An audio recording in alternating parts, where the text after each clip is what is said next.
Hello, end of the year stuff. I love end of the year stuff, so I am super excited to get all these videos out, and this is going to be all my anticipated books that I'm looking forward to in 2025. There are a lot. I don't actually remember how many I have here. I haven't counted yet, but you will have seen it obviously in the title of the video and the thumbnail. So there are a lot. Let's get started. First, we are looking at January, and first on January 7th, there is one book that I'm looking forward to, and I actually have already read this. I received an e-arc of it from Tor.com via NetGalley, so thank you to them. This is Adrift and Currents Clean and Clear by Seanan and McGuire. This is book 10 of the Wayward children's series. Giant turtles, impossible ships, and tidal rivers written by a drowned girl in search of a family in the latest in the best-selling Hugo Nebula award-winning Wayward children's series from Seanan and McGuire. If you know Wayward children, you know what this is about. I will link a video down below where I talked about and reviewed this book. Next is the big day on January 14th. Looks like there are 5 books, and obviously I have my laptop here. First, we are looking at Water Moon by Samantha Sotto Yambao. This is a woman inherits a pawn shop where you can sell your regrets and then embarks on a magical journey when a charming young physicist wanders into the shop in this dreamlike and enchanting fantasy novel. Very excited for this one. Next, we have Lightfall by Ed Crocker. This is an epic fantasy of vampires, werewolves, and sorcerers. Lightfall is the debut novel of Ed Crocker for fans of J. Kristoff's Empire of the Vampire and Richard Swan's The Justice of Kings. No humans here, just immortals, their politics, their feuds, and their long-buried secrets. For centuries, vampires freely roamed the land until the Greys came out of nowhere, wiping out half the population in a night. The survivors fled to the last vampire city of First Light, where the rules are simple. If you're poor, you drink weak blood. If you're nobility, you get the good stuff, and you can never, ever leave. Obviously more stuff, but keeping it simple there. It seems like vampires are coming back, and I'm into it. This looks like really fun take on vampires, so looking forward to that one. First debut novel of the year. There are quite a few debut novels that seem very exciting this year. Next, we have Witchcraft or Wayward Girls by Grady Hendrix. This is more fantasy horror. I have read a couple Grady Hendrix and I enjoy his work. So, there's power in a book. They call them wayward girls, loose girls, girls who grew up too fast. And they're sent to the Wellwood home in St. Augustine, Florida, where unwed mothers are hidden by their families to have their babies in secret, give them up for adoption, and most important of all, to forget any of it ever happened. Everything the girls eat every moment of their waking day, and everything they're allowed to talk about is strictly controlled by adults who claim they know what's best for them. Then Fern meets a librarian who gives her an occult book about witchcraft, and power is in the hands of the girls for the first time in their lives. I think this one is going to be more of a library pick for me. Like I said, I've liked some of his stuff. I really loved Southern Book Club's Guide to Slaying Vampires, but he's not quite like an auto-buy or anything like that for me, so I'm gonna library hold this one and wait to see what reviews are like. Next, we have Death of the Author by Nnedi Okorafor. So this is essentially an author who is dropped from her job. Her latest novel is rejected. All in the middle of her sister's wedding, her life is upended. She decides to write a book about, unlike her previous novels, a science fiction drama about androids and AI after the extinction of humanity. As her life evolves and grows, the lines of fiction and reality begin to blur. I really like Nnedi Okorafor, so I am very excited for this one. Last for January, what day are we on? January 14th. We have The Way Is Up by Dan Hanks. Essentially, this is sci-fi horror, and just quick blurb. When a mysterious tower appears in the skies over England, 13 strangers are pulled from their lives to stand before it as a countdown begins. Above the doorway is one word: ascend. That's all I needed to be intrigued by this, so library hold for me. Wait to see what reviews are like. Next, this is on January 16th, which is not a normal Tuesday release date, so the publisher's website still has this as January 16th, which is interesting. So I'm gonna keep it here. So we have The Baby Dragon Cafe by Aamna Qureshi. This looks to be, the blurb says, a perfect cozy fantasy read for fans of legends and lattes and pumpkin spice cafe. So essentially a cozy romantasy is what I'm getting from this. When Saphira opened her cafe for baby dragons and their humans, she wasn't expecting it to be so difficult to keep the fires burning. Aiden is a local gardener and local heartthrob, more interested in his plants than actually spending time with his disobedient baby dragon. When Aiden walks into Saphira's cafe, he has a genius idea. He'll ask Saphira to train his baby dragon, and he'll pay her enough to keep the cafe afloat. Also, the baby dragons roast the coffee. That's cute. I don't like coffee. I don't like the taste of coffee. I don't like the smell of coffee. But you give me cute baby dragons in a cafe and I'm all for it. We are moving on to January 28th, and I have 2 books I'm looking forward to on this day. First is The Outcast Mage by Annabel Campbell. A mage bereft of her powers must find out if she is destined to save the world or destroy it. In this glittering debut fantasy perfect for fans of Andrew Stewart, James Islington, and Samantha Shannon. So, I love James Islington, intrigued by Andrew Stewart, so on Samantha Shannon. But this sounds so interesting. In the glass city of Amoria, magic is everything, and Nayla, a student at the city's legendary academy, is running out of time to prove she can control hers. If she fails, she'll be forced into exile, relegated to a life of persecution with other magicless hollows, or worse, be consumed by her own power. Debut fantasy, interesting, I'm gonna check it out. Last for January, very excited by this. This is gonna be a buy on release day for me. This is At the Fount of Creation by Tobi Ogundiran. This is book 2 in the Guardians of the Gods duology, and book 1 was, Into the Shadow of something. I am totally blanking, but I really liked book 1. The novella came out last year. This is, it's a duology inspired by Yoruba, Nigerian mythology. It's a lot of fun. I really liked where the first novella ended, so I'm very much looking forward to this one. All right, moving on to February. There are only 4 books. First, on February 4th, we have A Grave Empire by Richard Swan. Richard Swan wrote the books that start with The Justice of Kings. I tried that and I kind of soft DNF'd it, so I do want to go back and try it again now that that trilogy is over. But this sounds very interesting. Blood once turned the wheels of empire. Now it is money.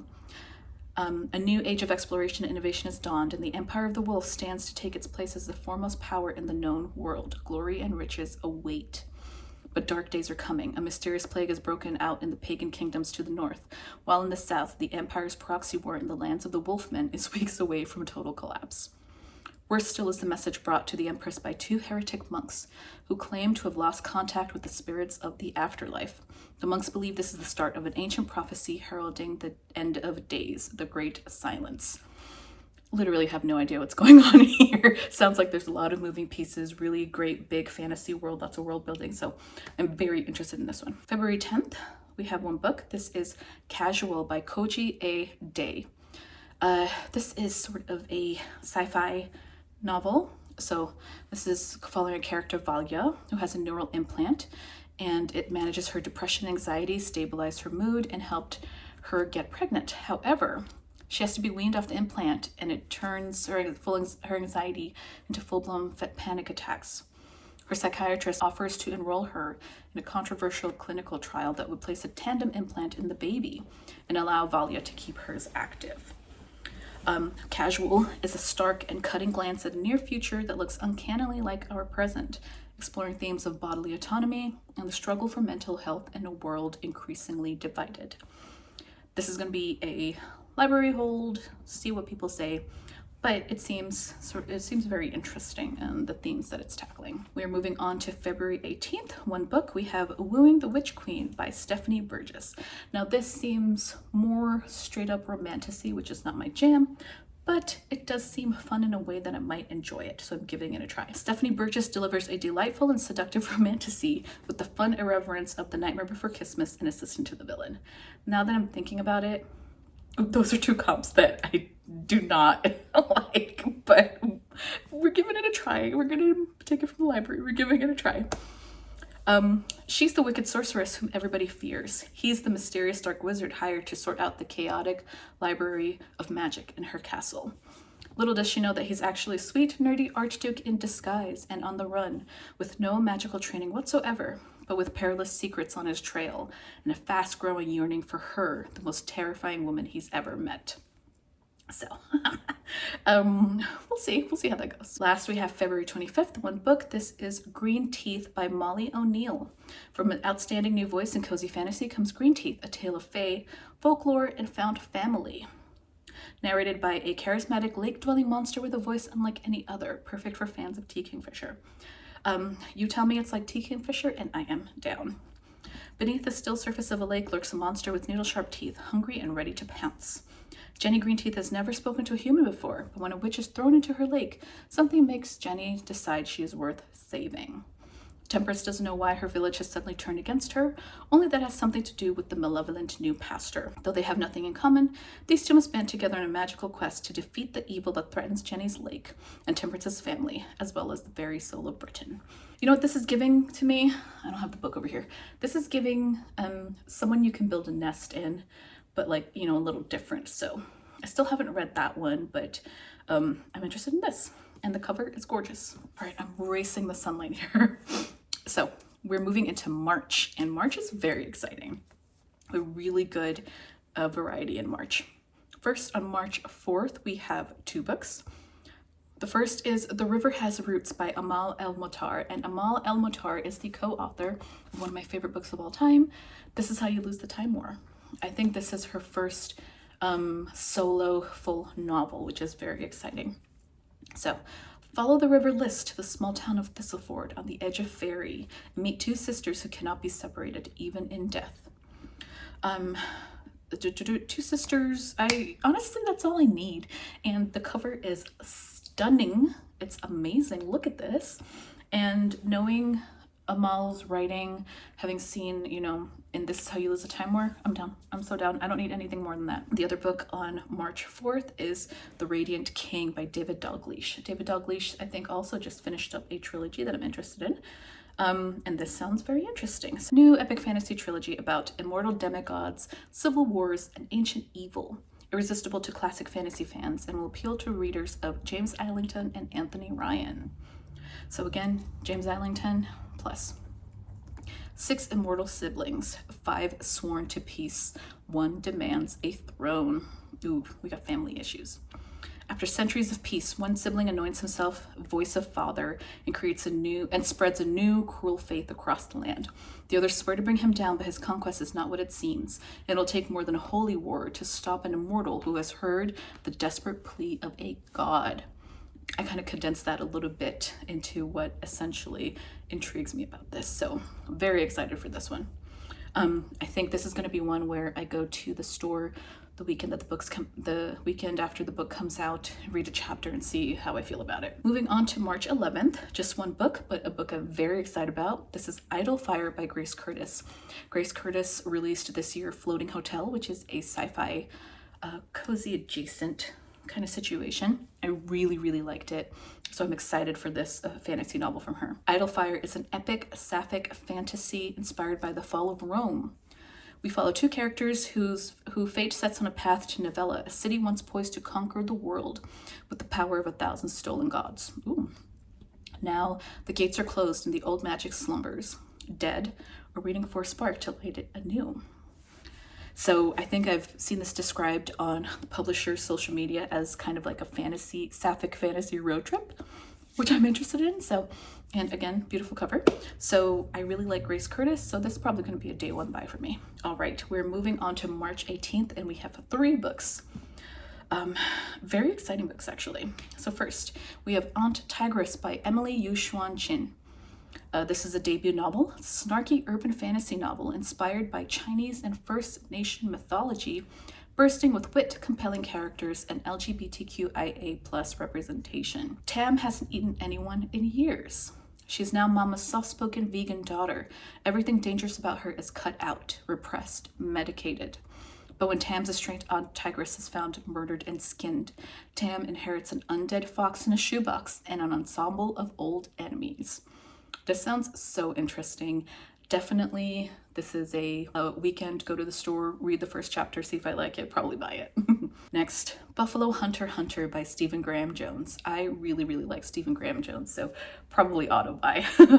This is a chilling historical horror novel set in the American West in 1912, following a Lutheran priest who transcribes the life of a vampire who haunts the fields of the Blackfeet Reservation looking for justice. A diary written in 1912 by Lutheran pastors discovered within a wall. What it unveils is a slow massacre, a chain of events that go back to 217 Blackfeet dead in the snow. So this is going to be really interesting, and the cover is creepy as hell.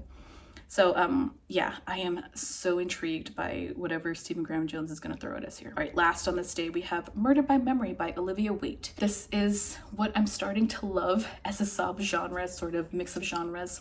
I'm loving sci-fi and fantasy mysteries that put the mystery first. So I'm very excited by this one. I unfortunately got rejected for the arc on NetGalley, but I think because it's Olivia Waite, who is very popular in the romance world, probably just too many people requested it, but I was very sad about that one. Anyways, welcome to the HMS Fairweather, Her Majesty's most luxurious interstellar passenger liner. So it looks like this is going to be taking place on a space cruise ship, space hotel cruise ship kind of situation. Near the topmost deck of an interstellar generation ship, Dorothy Gentleman wakes up in a body that isn't hers, just as someone else is found murdered. As one of the ship's detectives, Dorothy usually delights in unraveling the schemes on board the Fairweather. But when she finds that someone is not only killing bodies, but purposefully deleting minds from the library, she realizes something even more sinister is afoot. I'm so down. Oh, just give me all of the sci-fi murder mysteries set on space cruise ships. I want them all. Okay, March 25th, the last thing we have in March. This is Space Brooms! By A.G. Rodriguez. This is a fun sci-fi romp. It looks very silly. Johnny Gomez is a space station custodian whose job is mostly spent cleaning up alien poop. His existence is turned upside down when he happens upon a tiny glass data chip hidden among some of that alien poop. Unbeknownst to him, every nefarious creature in the solar system will soon be after him to claim that data chip as his own. He then ends up teaming up with smugglers and is thrust into an unforgettable adventure. This looks like very silly fun that I am so down for. I think I am gonna read the first chapter because stuff like this, when it's kind of silly, rompy stuff, I need to know if the writing is really going to work for me. So this is going to be a read the first chapter at the bookstore kind of thing. All right, we're down to April and April 1st. Not April, okay, yes, it's April Fool's, but April 1st as book release day, which is lovely for me because one of these books is going to be the best birthday present ever. It's the first book I'm going to talk about. It's A Drop of Corruption by Robert Jackson Bennett. This is book 2, In the Shadow of the Leviathan, and the first book of which was The Tainted Cup, one of my favorite reads this year. I love Robert Jackson Bennett. I am so flippin' excited for this. Essentially, murder mystery, fantasy world, weird plant magic. There's kaiju situation going on too. Just so interesting. I really love The Tainted Cup. And reading the synopsis for this one, I'm not going to go through the whole thing, but reading the synopsis for this one, the mystery and the way it talks about the characters, seems like the series is going to be more episodic than it is like purely serialized. Like I'm sure there's going to be a running thread throughout the whole thing, but it seems like the murder mystery part of it is going to be more episodic, which is very exciting. So, and it also seems like this one is going to be a sort of a locked room mystery. Yes. Oh, I'm so excited. It's going to be the best birthday present for me. Also on April 1st is Direct Descendant by Tanya Huff. I actually do have an e-arc of this one through NetGalley. So this is a cozy horror novel set in modern day Toronto, which includes phenomenal characters, fantastic writing, and queer romance. The perfect balance of dark and delightful. So generations ago, the founders of the idyllic town of Lake Argan made a deal with the dark force. In exchange for their service, the town will stay prosperous and successful and keep outsiders out. And for generations, it's worked out great until a visitor goes missing and its wealthy family sends a private investigator to find him and everything abruptly goes sideways. So yeah, I will be reading this arc very soon, so look out for that review soon. All right, last on April 1st is something I'm very interested in, but I think this is going to be a library request. This is One Level Down by Mary G. Thompson. Trapped in a child's body, a resourceful woman risks death by deletion from a simulated world. Ella is the oldest 5-year-old in the universe. For 58 years, the founder of a simulated colony planet has forced her to pretend to be his daughter. Ella's very life depends on her performance as a child, and she has watched Daddy delete her stepmother and the loved ones of anyone who helps her. But every 60 years, a technician comes from the world above, and if she cannot make the technician help her this time, her only solution is a desperate measure that could lead to consequences for the entire universe. Sounds so weird and creepy, but also intriguing. So as soon as I saw it, I was like, ew, but also how? So very interested in that one. Okay, next on April 8th, we have A Palace Near the Wind by Ai Zhang. I have read 2 short things by Ai Zhang this year. The first of which was her, did it win? It won, I think it won the Nebula for Best Novella or the Hugo for Best Novella. It's Ling Hun. And that was a horror story, meditation on grief kind of thing. And then I also read I Am AI, or I Am I, which is a short story novelette. Very interesting thoughts coming from her. So I'm very interested about this new novella from her.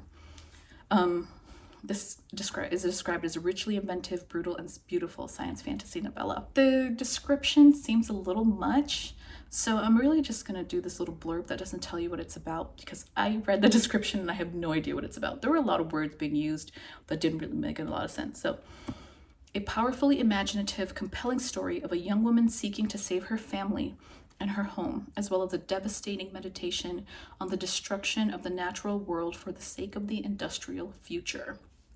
A very good theming there, so looking forward to that one. Next, we're moving on to April 15th, just one book here. This is The Raven Scholar by Antonia Hodgson. All right, the synopsis is very interesting. So let us fly now to the Empire of Orin, where after 24 years of peace, Burson the Brusque must end his reign. In the dizzying heat of midsummer, 7 contenders compete to replace him. They are exceptional warriors, thinkers, strategists, the best of the best. Then one of them is murdered. It falls to Nima Kra, the Emperor's brilliant, idiosyncratic high scholar, to find the killer before the trials end. Very interesting. Then last, April 22nd, we have one book. This is The Queen of Saturn and the Prince in Exile by Eric Nunnally. This is a black nerd coming-of-age novel set in 1970s Boston about a boy who struggles to learn the truth behind his mother's claims of otherworldly origins in the smoldering aftermath of the civil rights era and COINTELPRO's dying breaths. That's a lot. Yeah, that's a very packed blurb. So I am so curious about this one. Very curious about this one. Okay, we're in May. May is a very big month. We got 8 titles in May. First, May 6th, another book I'm so excited about, and I have an e-arc for. This is Overgrowth by Myra Grant, aka Seanan McGuire. So, since she was 3 years old, Anastasia Miller has been telling anyone who would listen that she's an alien disguised as a human being, and that the armada that left her on Earth is coming for her. Since she was 3 years old, no one has been willing to listen. Now, with an alien signal from the stars being broadcast around the world, humanity is finally starting to realize that it's already been warned and it may be too late. Yes, give me Myra Grant science horror. Let's go. So excited for this one. All right, next on May 6th, one that I'm sure every or most fantasy readers have heard about, at minimum, if they're not excited about it. So this is The Devils by Joe Abercrombie. Holy work sometimes requires unholy deeds. Brother Diaz has been summoned to the sacred city, where he is certain a commendation and grand holy assignment awaits him. But his new flock is made up of unrepentant murderers, practitioners of ghastly magic, and outright monsters. And the mission he is tasked with will require bloody measures from them all in order to achieve its righteous ends. That's all I know. I know it's Joe Abercrombie. I am very excited for this one. All right, last on May 6th, we have Brighter Than Scale, Swifter Than Flame by Neon Yang. This is essentially a story about a dragon slayer who never takes their armor off and in public, and they go to a fiercely isolated independent land where they have to seduce the queen, who is very reluctant to trust them. So that's what I got from the blurb, and this is another situation where the blurb was saying a lot without really saying a lot, so I just kind of condensed it. But I've really enjoyed Neon Yang's works, so I'm very much looking to this one, and they always have fantastic non-binary representation. So, all right, May 13th, we have 2 books. First is A Floating World by Axie O. I really liked Axie O's K-pop novel, so I haven't read their other fantasy novel, but I liked the K-pop novel. This one sounds more interesting to me, and it seems this is a adult one, or kind of YA adult, but whatever. Essentially, I'm just going to read the blurb because that's all I needed. It is Final Fantasy meets Shadow and Bone in this romantic fantasy reimagining the Korean legend of celestial maidens. Look at this cover. Like, I'm in. I'm so in. I'm probably going to buy it just for the cover, and I hope that, I'm sure it's going to have some beautiful special editions in like Illuma crate boxes and stuff. Next, on May 13th, we have Anji Kills a King by Evan Lakem. An unlikely assassin struggles to escape a legendary bounty hunter in this breakneck fantasy debut that would grab you by the throat. Anji works as a castle servant, cleaning laundry for a king she hates.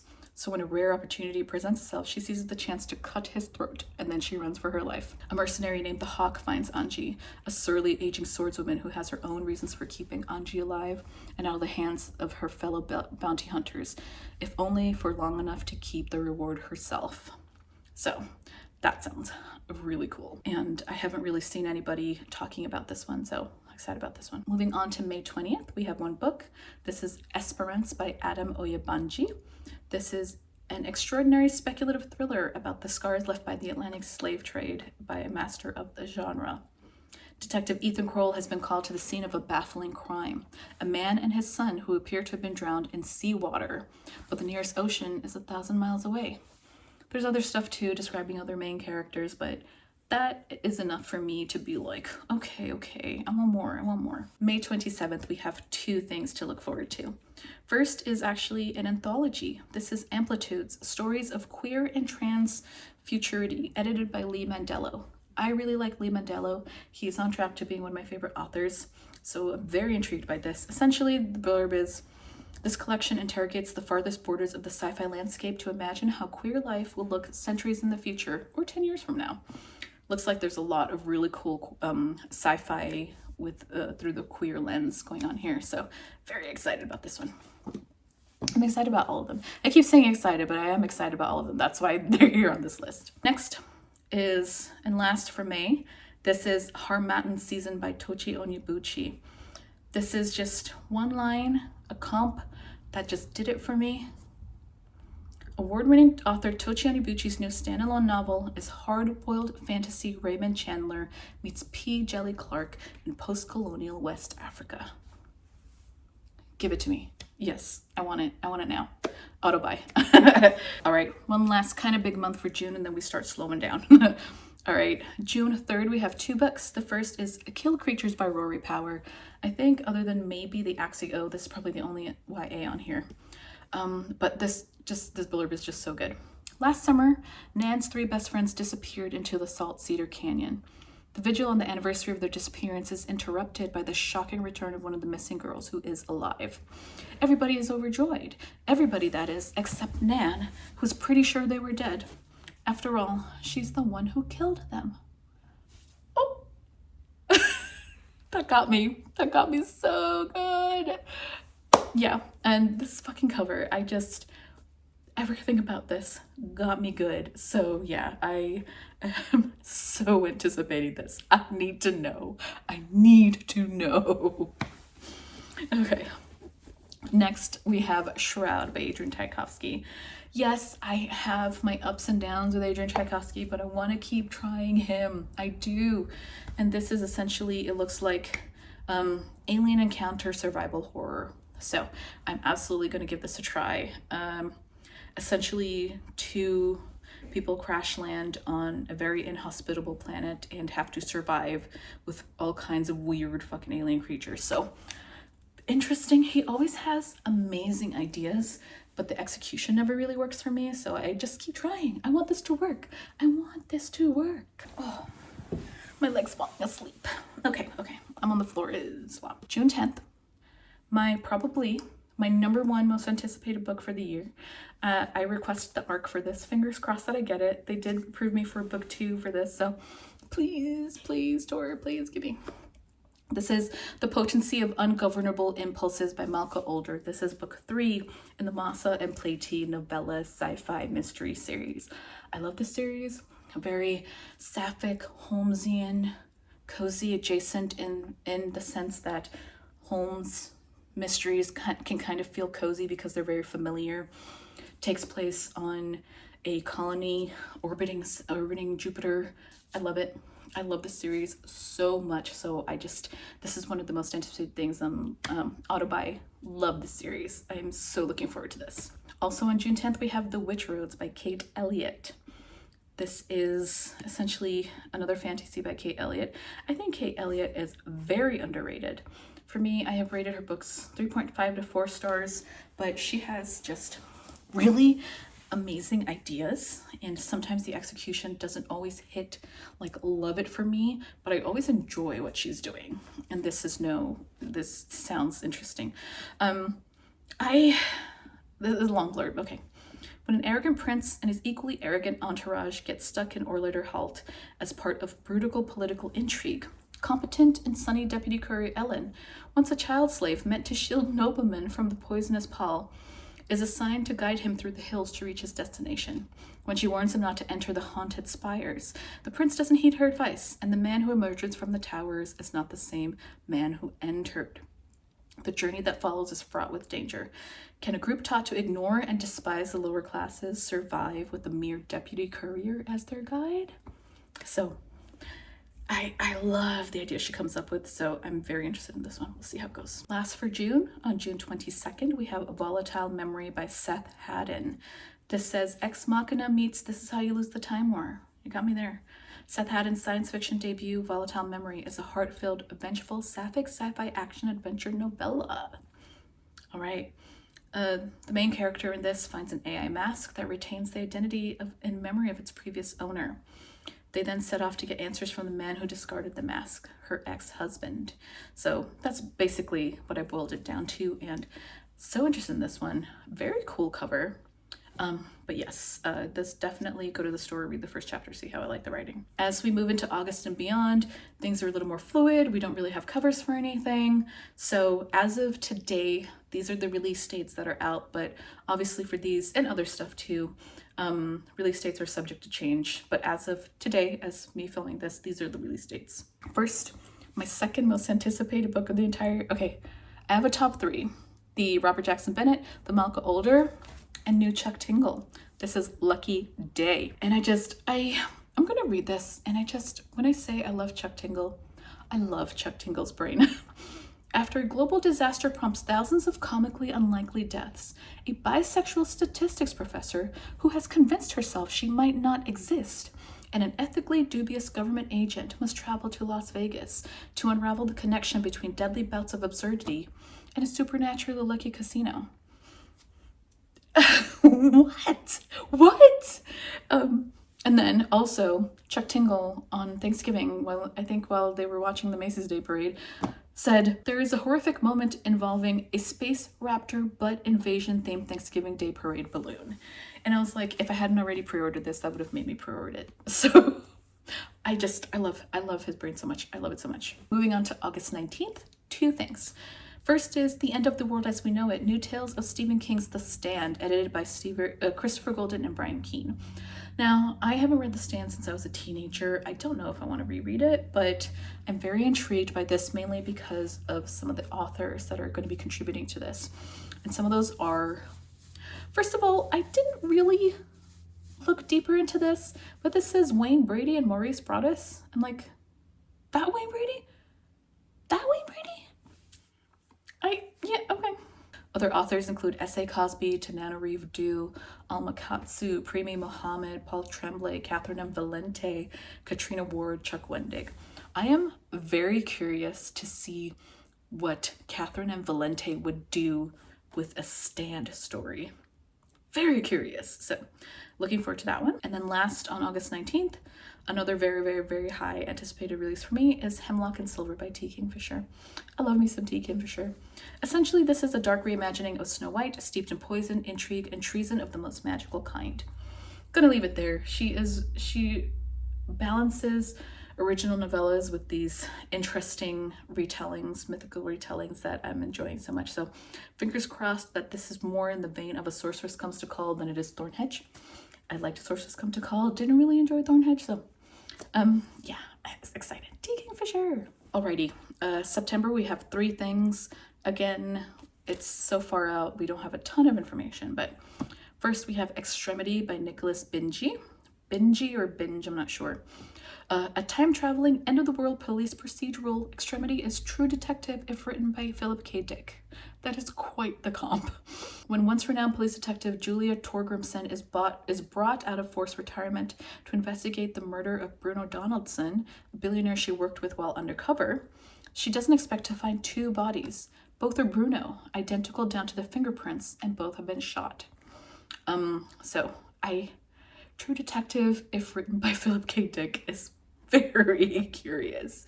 Very curious. September 23rd, we have a new Sarah Gailey. This is Spread Me. This is Spread Me is a darkly seductive tale of survival from Sarah Gailey. After a routine probe at a research station turns deadly, when the team discovers a strange specimen in search of a warm place to stay. So, sci-fi space horror from Sarah Gailey. I'm hoping that they do a little more with the setup so it doesn't seem like competent space professionals are making stupid decisions just to make, the inciting incident happen. I trust Sarah Gailey a little more than that, so we'll see how it goes. Lastly, on September 30th, we have The Autumn Springs Retirement Home Massacre by Philip Fracassi. I forgot to continue my notes on this one, but from what I remember, a 70-year-old woman is just enjoying her retirement home. One of the residents drops dead and she's like, whatever, we're old, they drop dead, but then someone else does, and more, and it turns out it seems like a slasher movie is going on in this retirement home, and the 70-year-old woman is going to be a final girl. I am down for that idea, so we'll see how that goes. All right, last 3 books with a caveat. I did not include these in other months because they're either brand new, they don't even have proper release dates yet, or for reasons you'll see. First, The Strength of the Few by James Islington. This is book 2 in the first book was The Will of the Many. This was originally had a release date of like May or something like that, but James Islington's last website update, which was this month, says that it's still out for edits, so I don't think that he's going to hit that release date, and it is probably going to be pushed back to further next year. So that is still on my list, very much anticipating that, but realistically, we're not going to get it until at least later next year. Next, very recently, these last 2 were just recently announced. So we have The Last Contract of Isako by Fonda Lee. This is scheduled for October as of right now. Essentially, it says, inspired by samurai movies and Fonda's former business career, The Last Contract of Isako is a searing space opera like no other that takes aim squarely at late-stage capitalism. Get ready to meet an aging contractor, Ithmas Isako, whose final mission thrusts her deep into a world of espionage and sword fights on an isolated colony planet. I don't know anything about Fonda Lee or her career, but what part of that is based on her former business career? Maybe the contractor capitalism part? Okay. Business espionage? Maybe something like that. Okay, we're gonna move on. Lastly, just announced new from Ken Liu. This is All That We See or Same, also scheduled for October. So this stars Julia Z, a young woman who gained notoriety at 14 as the orphan hacker, is trying to live a life of obscurity in a Boston suburb. But when a lawyer whose famous artist wife has been kidnapped by dangerous criminals barges into her life, Julia is forced to use her unique skill set to track her down. The result is a harrowing journey across the country, deep into the shadows of her psyche. This is what Ken Liu put on his website, so very interested to see eventually what that turns into as the marketing pushes forward. The light's all gone, sun is going down. All I have is this one beautiful light here. I think it's doing okay. And we are done with my anticipated books for 2025. That was a lot. I still don't know what the number is, but you've seen the number. Am I going to read all of these? Likely not, but I am very excited for a large number of them. And part of doing this is also so that I can share titles that other people can see, and maybe you haven't heard of them or weren't aware that they were coming out. So this is also like exposure. Like, look at these books. So much exciting stuff is happening next year. And a lot of it seems a lot more interesting to me than 2024 and 2023 releases were. So exciting year. I think it's going to be really cool. There's some stuff that I'm just so excited for. The Chuck Tingle, T. Kingfisher, Robert Jackson Bennett, Malka Older. Top books right there. And yeah, I'm excited. Like, it's 2025 already. Like, I'm excited, but also what the fuck, dude? Yeah. Anyways, that Robert Jackson Bennett book better be really great because it's coming out 2 days before my birthday when I turn 40. So I would like a perfect book from him. Please, Robert, please. I beg. Anyways, let me know what of all these books you're anticipating the most. If there's something you're anticipating that I didn't include, let me know. I would love to hear it and love to hear about other books that I haven't even heard or thought about. As always, thank you for watching. If you'd like to leave an emoji, how about the pile of books? Because we're talking about a lot of them today. All right, thanks, and I will catch you later.